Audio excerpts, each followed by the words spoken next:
Sortie de promotion pour l'Institut d'enseignement militaire supérieur Tiefo Amoro.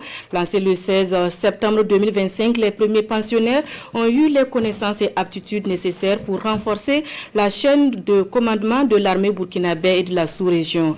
La sortie de la première promotion de l'école d'état-major avec Bernard Kombelem et Karim Bikenga. Ces 30 officiers militaires sont les tout premiers titulaires du diplôme d'état-major de l'Institut de l'enseignement militaire supérieur Tiefo Amoro. Ils y ont passé 5 mois, notamment au cours d'état-major à penser la guerre pour préparer la paix. Cette première promotion de l'Institut se dit pleinement consciente de sa responsabilité et s'engage à l'assumer avec dévouement. Les sacrifices acceptés et les défis surmontés ont forgé un esprit de promotion solide, fondé sur la cohésion, la discipline, le sens du devoir et la fraternité d'armes.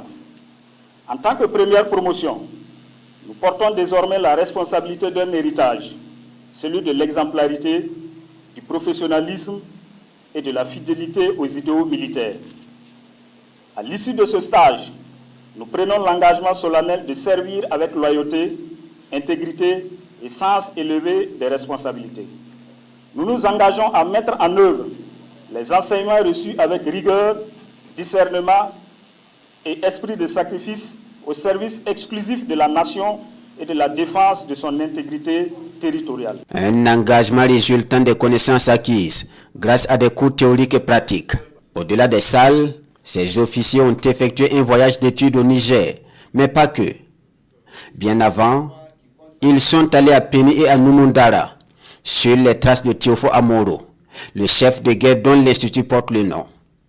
Une rupture avec les modèles standards pour s'inscrire dans la vision de la révolution progressiste populaire. Nous tenons une fois de plus à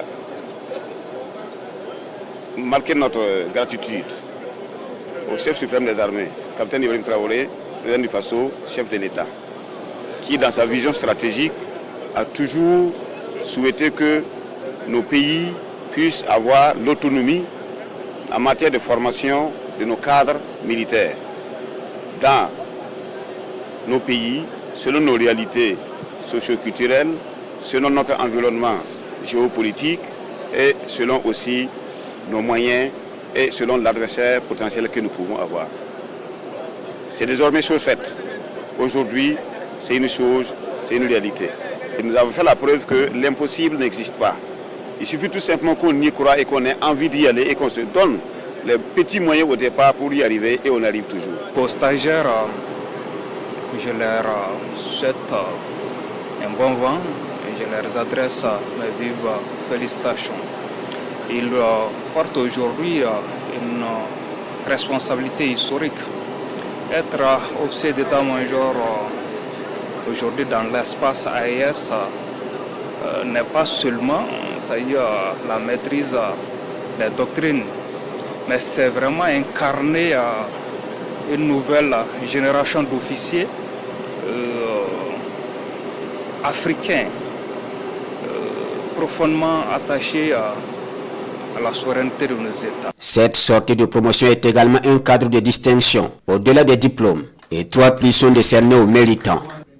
Le prix spécial de l'Institut de l'enseignement militaire supérieur attribué au lieutenant-colonel Moumouni Sawadogo. Le prix du meilleur stagiaire en histoire militaire décerné au commandant Marcel Meda et le prix du meilleur stagiaire en enseignement opérationnel qui revient au commandant Maurice Pierre-Doumbé Traoré.